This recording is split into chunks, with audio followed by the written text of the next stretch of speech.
I have no idea when the new patch will go live officially, but the beta's been out for a few days now. So if you opt in, the chevron bug is fixed, the Martial Prowess bug is fixed, and that means it is once again the time of the dragon. The High Elves were ravaged by these issues, especially when it came to their elites, but the King's Shilling is a return to form for the Warriors of Caledor, because they won't be losing their stats the second they start doing well in combat.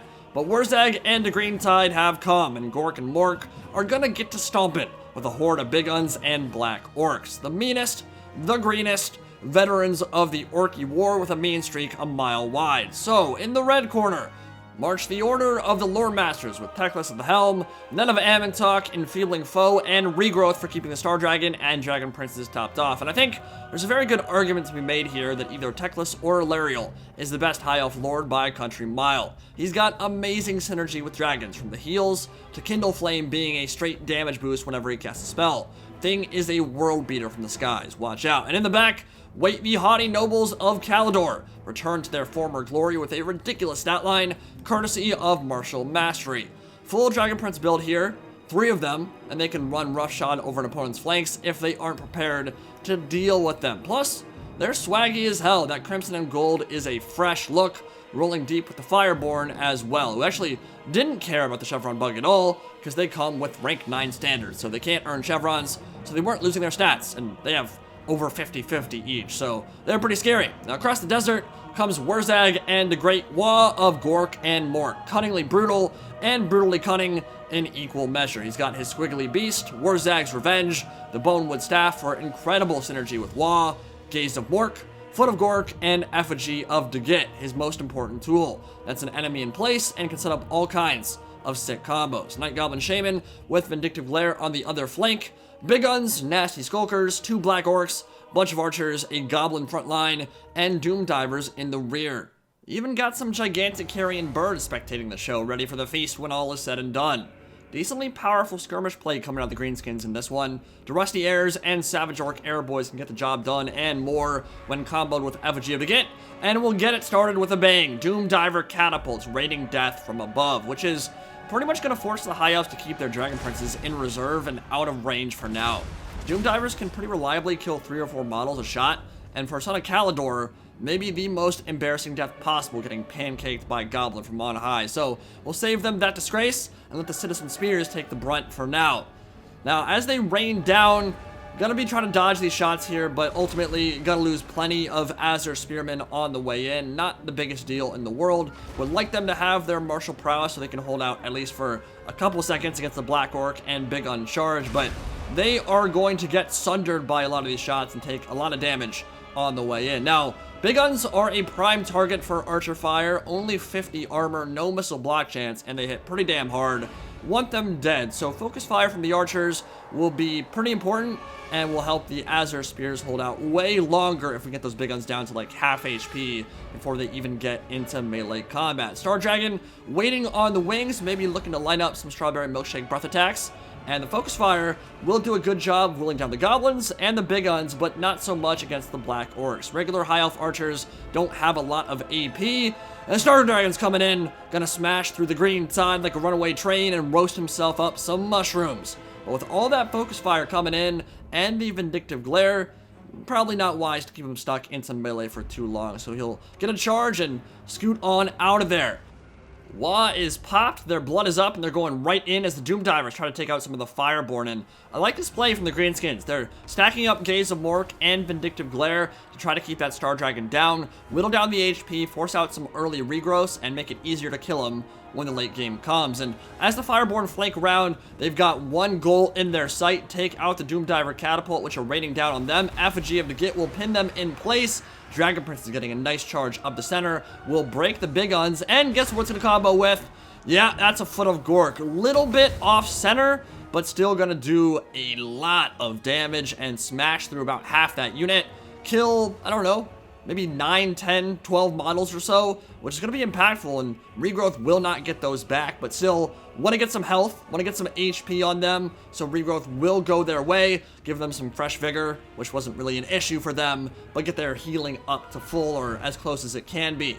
Dragon Princes have broken through the nasty Skulkers now too, and on this side, Star Dragon busting right on in against the Black Orcs, and with nothing to really support them, this could be a good way to whittle down some of their health. Now the Fireborn are free, regrowth has hit them, and they're going right for the Doomdiver Catapult, and this is a situation where these units on the right flank for the Greenskins need to be back here near the Doomdivers. I think having those in reserve right around the artillery would be a really smart play. Nasty Skulkers and Big Guns in combination could actually do quite a number on the Fireborn because of that smoke bomb, slowing down their speed, and then the Big Guns with the bonus for Large can just start ripping them up. Star Dragon going to be heading this way too, and the Dragon Princes are free in the Archer line, and looks like the Doomdivers are going to go down, which is a blow to the Greenskins, because it's one of the best tools they have for dealing with the Dragon Princes who are now running roughshod all over the battlefield. But of course, the frontline engagement for the Greenskins is going very well. Black Orcs are chunking their way through the Azure Spear line, and back here, Dragon Princes are running over to Rusty Airs, and look like they'll be going for a charge into the Savage Orc Air Boys as well. Good engagement so far for the Sons of Caledor. They've had their pick of the litter up to this point, but a stale fart bomb from the Sneaky Stabbers, pitting the Fireborn in place. Wolf Riders and Big Guns hustling over to make that worth their while and take them down while their speed is cut by 3/4. Magic Missiles continue to be a thorn in the side of the Star Dragon, beginning to look a little bit weak, but a regrowth should knit those wounds together nicely, while Dragon Princes have their way with the Greenskin skirmish contingent. Scarlet Lances finding their way into the hearts and minds of the Groby on this auspicious Valentine's Day. From Caledor, with love, eat your hearts out, Gork and Mork. The Elven Elite are back with a vengeance and having a grand old time in the rear. And even Savage Orc Air Boys, I mean, you've seen their stat line. It's pretty pathetic. They've got the physical resistance, but that won't save them from a charge from the Sons of Caledor, and they will pretty much get demolished off of this gorgeous charge. Boom! Good night, sweet prince. That entire unit will soon be running, and then they can feast fully. Now, Greenskins have to collapse backwards towards their Great Green Prophet, consolidate their forces where they can, form a bastion to protect against the predations of dragon units, and it's beginning to work. Nasty Skulkers and Big Guns put a walloping on the Fireborn and Star Dragon for sure. Exactly how you want to use those Trixie Gobos with their Dung Bomb to pin a unit down. Just needed to have them a little bit closer to the Doomdivers once stuff started getting thrown into combat. And Black Orcs are chasing after the Archers, and they're running all across the battlefield, and with 2 Archers back there, probably won't go so well for the Black Orcs because they're 7 speed slower, can't quite catch up to them. Here, Wurrzag is surrounded, but it looks like the units might be able to deal with the Dragon Princes, or at least push them out of that box. We've got enough there to stop them, but these Dragon Princes are just racking up the kill counts like crazy right now. Already nearing 200 if they're not above it, and they're going to finish off this entire unit of Savage Orcs, and certainly not allow them to return yet. They're at 232 right now, man. Racking up that DPS against the Green Tide, and the Greenskins have cleared out their back line. So it's kind of going to be a reset here. Both sides going to save whatever they can. These Black Orcs are stuck on an island, and they don't really have anywhere to go but after the Archers. And the Dragon Princes, again, their charge will hit home and kill a bunch of poor Gobbo. So this is where having the mobility advantage is incredibly impactful. Got an Invocation of Azurian, unleashing some Phoenixes from Teclis there in the Desert Sands. And the Greenskins are just going to form up around Wurrzag and try to hold out against what remains of the Dragon and the Dragon Princes. Some of those are looking pretty low in Teclis. Not going to have a lot of Winds of Magic left, but they have the mobility advantage, they have the range advantage, and they have the terror. So things are definitely not looking so hot for the Greenskins at the moment. When that Star Dragon comes in, though, maybe they could get a smoke bomb down, and that could be real nice if they can pin it in place. But Net of Amentok will pin Wurrzag in place, and this is one of those dirty combos. It just feels almost too filthy. You don't get to go anywhere, and you're going to lose all your HP. Going from 2,400 down to 700.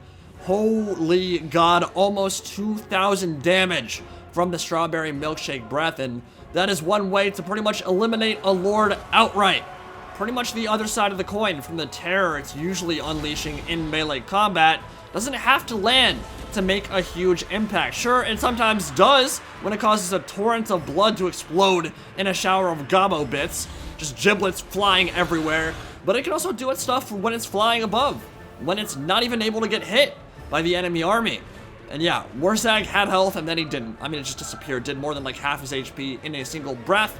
And Teclis is getting in a pretty scary situation. He is pinned by Effigy of the Git, by a turd bomb, by Wurrzag the Great Green Prophet, and he's gonna have to run and maybe pop that potion of Shiroi to get a bit of HP and that ward save back. But the Dragon Princes and the Star Dragon are working in tandem, and it has been a brutal and incredibly efficient combination this battle. They've had their way with the Green Tide, basically. They've just been able to go wherever they wanted, do whatever they wanted, eat whatever they wanted. And now with Wurrzag isolated, with the rest of his horde crumbling around him, one attack, two attack from the Star Dragon should put the nail in the coffin for the Greenskins, and it will be a rout from the battlefield very soon after. So, a couple of things for the Greenskins to think about, but before we talk about those, just look at the stat line on those Dragon Princes, all earning multiple chevrons. One of them over 300 kills, and the Star Dragon earning 2 chevrons himself, and almost 100. They made a huge impact that game. It was super satisfying to unleash their power with their martial mastery back intact, and with the chevron bug no longer an issue for the High Elves to deal with. Now, the thing about this build was that the Greenskins were clearly not expecting to see 3 Dragon Princes. Don't think it was a bad build at all, but definitely a bit weak to heavy cav. Thing about it is that Greenskins can spread the field really well. They have great skirmishers out on the flanks with Mangy's Marauders, and they got that armor piercing on the Wolf Riders and Forest Goblin Spider Riders, and annoy the piss out of people with the range attacks. But in this situation, with the builds each player brought, as soon as you load in, I think it was important for the Greenskins to not spread the field against that kind of cavalry superiority.